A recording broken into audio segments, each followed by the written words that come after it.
A very good morning and welcome to this morning's edition of the YES101's Visual Radio, bringing you the news. I'm Jad Abdin.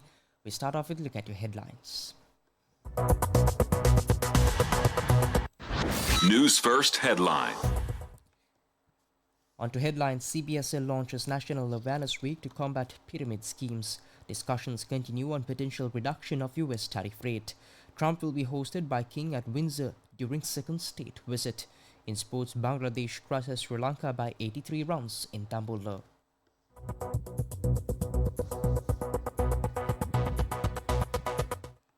And on to those stories in detail. In your top story this evening, the Central Bank of Sri Lanka has announced the commencement of Anti-Pyramid National Awareness Week from the 14th to the 18th July 2025, aimed at educating the public on the dangers of illegality of pyramid schemes. This nationwide initiative comes in response to a growing number of fraudulent investment schemes that have misled thousands of Sri Lankans with promises of high returns.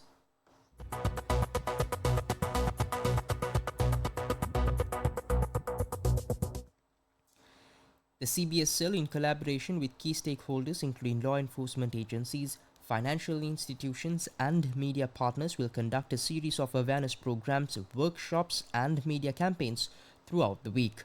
According to the CBSL, pyramid schemes are prohibited under Section 83C of the Banking Act No. 30 of 1988, and participation, whether direct or indirect, can result in legal consequences. Outreach activities will be carried out through 6,172 schools and 14,022 Grama Niladhari divisions island-wide, ensuring extensive grassroots level coverage and community engagement.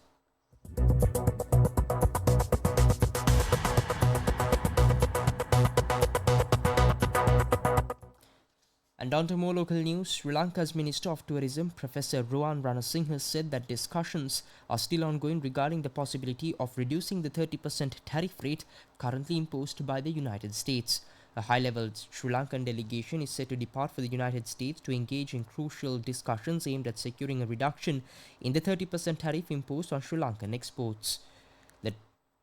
The talks come in the wake of recent policy shifts by the US administration that could significantly impact bilateral trade.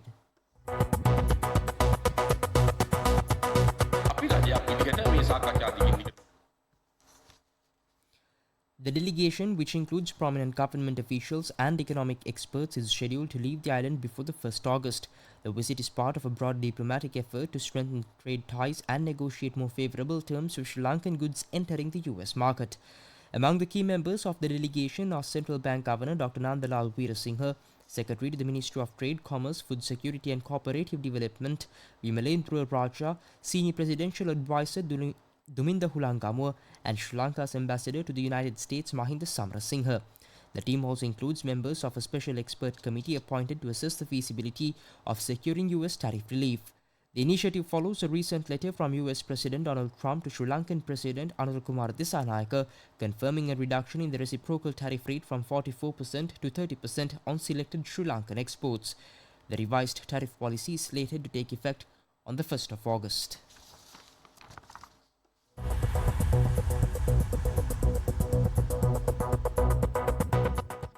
And up next is international news. International news. Shifting your attention towards news overseas, Buckingham Palace says US President Donald Trump has formally accepted an invitation from King Charles III to join him and Queen Camilla for an unprecedented second state visit. The US President will be accompanied by his wife, First Lady Melania Trump, for the trip, which is set to take place from the 17th to the 19th September and will be hosted at Windsor Castle. The location for the state visit was chosen as the typical venue while Buckingham Palace continues to undergo renovations.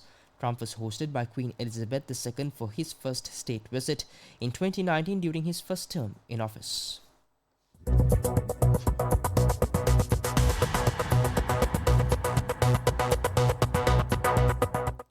And up next is your update on sports. Sports news.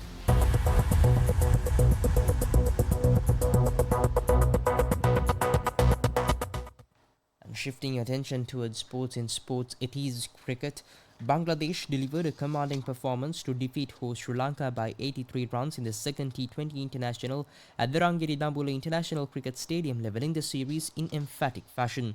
Opting to bowl first after winning the toss, Sri Lanka's decision backfired as Bangladesh posted a formidable total of 177 for the loss of 7 in their allotted 20 overs.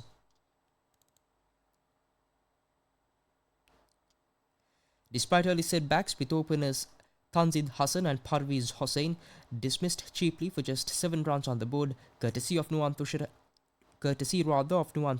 and Binura Fernando, the visitors bounced back strongly.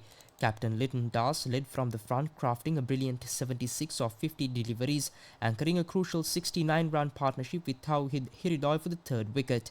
In response, Sri Lanka faltered under pressure. Chasing 178, the hosts bundled out for a mere 94 runs, collapsing in just 17.2 overs. The innings began with the promise as Pathum Nissanka scored 32, but the early loss of Kusal Mendes' run-out triggered a dramatic top-order collapse. Sri Lanka lost their first 4 wickets with only 30 runs on the board, and by the time the 7th wicket fell, they were reeling at 73. Bangladesh's bowlers maintained relentless pressure, capitalizing on Sri Lanka's missteps and sealing a comprehensive victory. The match drew a large crowd at the scenic Dambula venue, but the home fans were left disappointed as Bangladesh outclassed their team in all departments. And with that, we wrap up this morning edition of the YES101's Visual Radio, bringing you the news. I've been Shadabdin. Thank you for watching. Have a nice day.